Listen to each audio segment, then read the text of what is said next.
Assalamualaikum warahmatullahi wabarakatuh. Perkenalkan, nama saya Ahmad Ansari. Saya mahasiswa lokal B angkatan 2020 jurusan Pendidikan Bahasa Arab. Di sini saya akan sedikit menjelaskan apa itu analisis SWOT dan mencontohkan satu contoh dari analisis SWOT. Ya. Pertama-tama kita harus mengetahui dulu apa sih arti dari analisis SWOT, apa sih kegunaan dari analisis SWOT. Yang pertama, pengertian dari analisis SWOT ialah sebenarnya analisis SWOT itu adalah singkatan S, W, O, dan T. Apa itu S? S itu strength, artinya kekuatan. Dan W artinya weaknesses, artinya kelemahan. O, opportunities, yang artinya peluang. Dan yang terakhir threats, artinya ancaman. Ya. Lalu, apa itu analisis SWOT? Analisis SWOT adalah suatu alat yang sederhana, namun sangat membantu untuk mengembangkan strategi. Analisis SWOT juga mengatur kekuatan, kelemahan, peluang, serta ancaman utama ke dalam daftar yang terorganisir dan biasanya disajikan dalam bilah kisi-kisi yang sederhana. Adapun SW yaitu strength dan weaknesses itu adalah faktor internal atau internal dari dalam analisis tersebut. Ya. Contohnya, misalkan kita menganalisis suatu angkringan, ya, angkringan yang saya akan contohkan ini angkringan. Jadi strengths dan weaknesses ini adalah faktor internal dari angkringan tersebut. Misalkan siapa yang akan menjadi tim dalam angkringan tersebut, berdirinya angkringan tersebut gitu.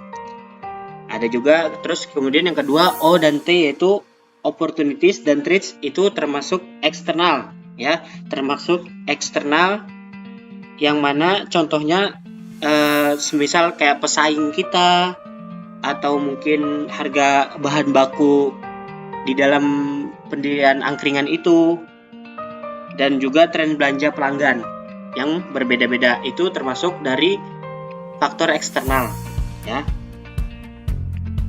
Dan di sini langsung saja ya, saya akan menjelaskan atau menganalisis angkringan HMJ PBA. Langsung kepada strength yaitu kekuatan. Strength yang saya analisis yaitu yang pertama harga sesuai dengan kantong mahasiswa. Ya, harga sesuai dengan kantong mahasiswa. Kedua, suasana angkringan yang nyaman.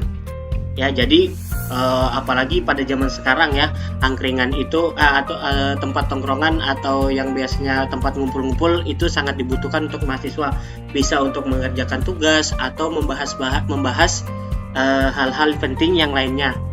Kemudian strength yang ketiga yaitu lokasi yang strategis, ya.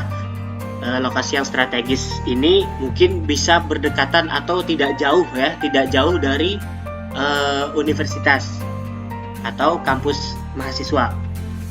Yang keempat yaitu tersedia WiFi dan stop kontak demi kenyamanan pelanggan, ya. Tentu di zaman sekarang namanya tempat tongkrongan, entah itu angkringan atau kafe, itu pasti ada yang namanya WiFi dan stop kontak untuk kenyamanan para pelanggan kita. Lalu yang kelima, tersedia menu makanan ringan dan kucingan. Maksudnya kucingan itu ya seperti nasi kucing, gorengan, dan bakar-bakaran yang lainnya, yang tentu pasti murah dan juga enak, ya. Kemudian kita lanjutkan kepada weaknesses atau kelemahan, ya. Weaknesses atau kelemahan. Yang pertama yaitu membutuhkan dana yang cukup besar untuk melengkapi sarana dan prasarana, ya. Tentu kita dalam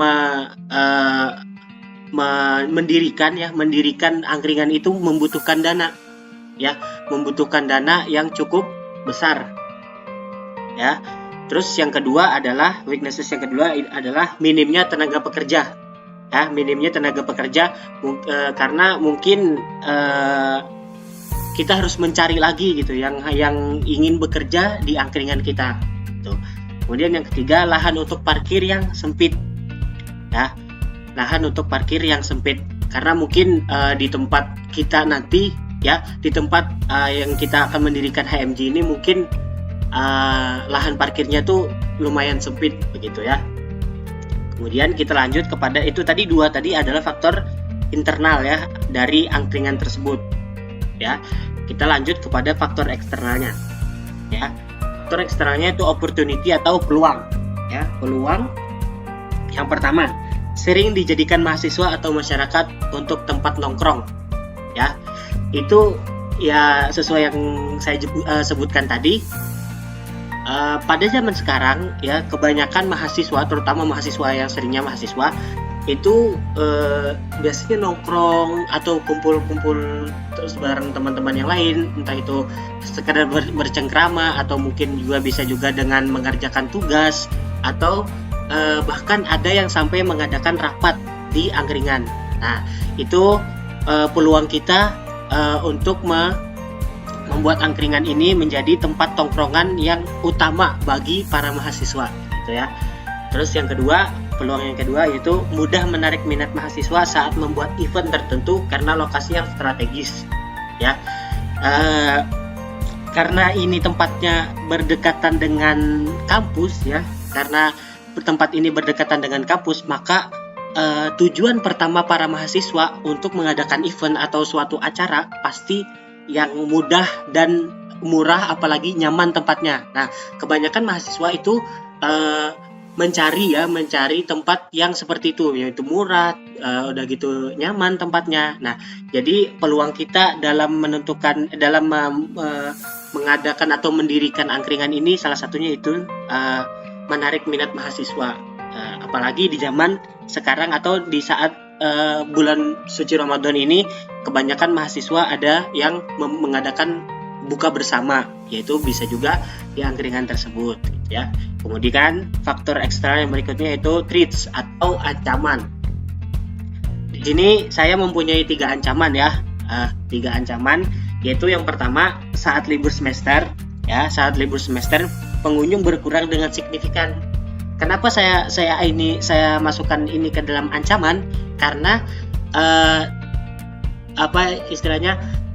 tujuan pertama kita atau tujuan utama kita, pelanggan kita itu adalah mahasiswa.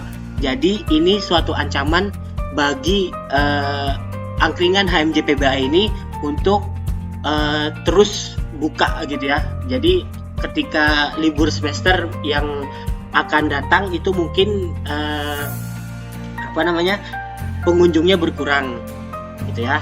Terus ancaman yang kedua, bermunculan pesaing di lokasi tersebut. Nah, ini sangat tidak bisa dipungkiri ya, karena kita tidak mungkin juga kan melarang orang-orang untuk membuka usaha di sekitar tempat kita membuka angkringan tersebut. Nah, gitu ya. Ini pesaing-pesaing itu akan terus bermunculan gitu ya. Kemudian yang ketiga, ancaman yang ketiga yaitu bahan baku yang mengalami kenaikan harga. Nah, dengan bahan baku mengalami kenaikan harga, otomatis kita harus menaikkan angka harga untuk angkringan tersebut. Nah, jadi ini salah satu ancaman juga gitu ya. Karena kan melihat dari tadi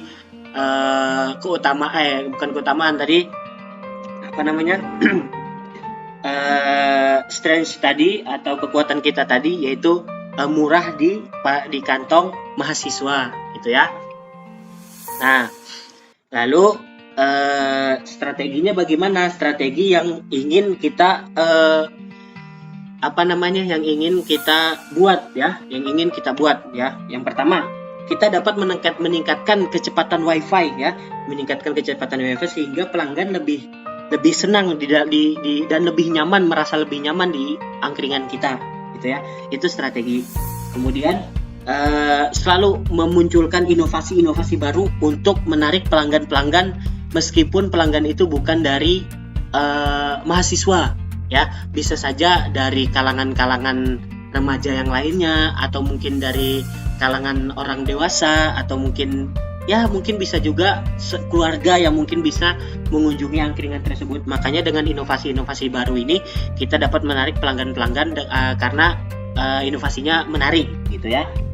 Kemudian strategi yang berikutnya yaitu kita bisa menaruh atau menyiapkan kotak saran ya, karena kita kan mungkin akan membangun nih kan, mendirikan angkringan HMJ PBA ini kan,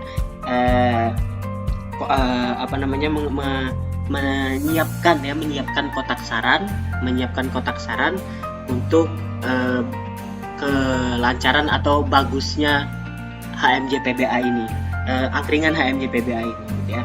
Terus kemudian strategi yang berikutnya yaitu memberikan diskon saat event-event tertentu. Mungkin ketika sekarang nih bulan suci Ramadan, nanti kita akan memberikan event yaitu diskon berupa misalkan ada paket dengan harga sekian gitu ya, nah kayak gitu. Itu salah satu contoh diskon di event tertentu. Kemudian yang berikutnya berikan paket hemat saat akhir pekan, atau mungkin bisa juga paket hemat di saat hari Jumat. Nah, itu kan bisa saja karena kan Jumat berkah judulnya gitu ya kan. Nah, itu strategi yang bisa dilaksanakan ketika ingin mendirikan angkringan ini ya. Adapun keuntungan yang kita dapat ketika mengadakan angkringan HMJ PBA ini, mungkin salah satunya keuntungannya pasti dengan secara tidak langsung ya, membuat HMJ PBA ini anggota itu aktif gitu ya, bisa juga dengan seperti itu, dan ibarat itu membesarkan nama HMJ PBA gitu ya. Itu beberapa keuntungan yang kita dapat dari adanya angkringan HMJ PBA ini. Mungkin hanya ini yang dapat saya sampaikan. Salah hilapnya mohon dimaafkan. Billahi taufiq wal hidayah. Wassalamualaikum warahmatullahi wabarakatuh.